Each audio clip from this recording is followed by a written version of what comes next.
Hi friends, मैं हूं doctor गौरव वशिष्ठ और मैं एक मस्कुलोस्केलेटल रेडियोलॉजिस्ट हूं।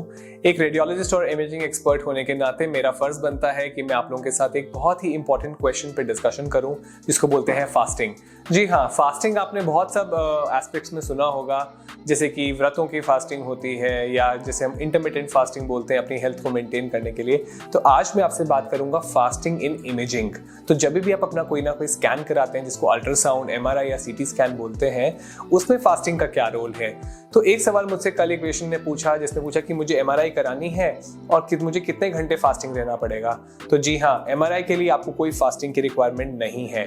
स्पेसिफिकली अगर जब भी आप एमआरआई के लिए जाते हैं तो कोई ना कोई छोटा एक वेटिंग पीरियड हमेशा वेट करना पड़ता है हमें, जहाँ पे सेंटर या हॉस्पिटल में जाते हैं।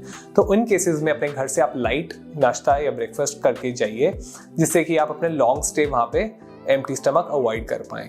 ठीक है। दूसरी बात, जहाँ पे कॉन्ट्रास्ट एमआरआई की बात आती है, जहाँ पर कि हमें दवाई देके एक डाई देते हैं हम वेन के थ्रू, उसमें अगर हमें जांच करनी पड़े तो उन केसेस में हम बोलते हैं कि कम से कम 2 घंटे का फास्टिंग रखें, जिससे कि अगर सपोज कोई हमें एलर्जिक रिएक्शन या कोई अनईजीनेस फील हो तो हम वहाँ पर उस चीज़ को मैनेज कर पाए। तो आप लोगों के लिए बहुत इंपॉर्टेंट है ये जानना कि एमआरआई के लिए फास्टिंग की रिक्वायरमेंट नहीं है।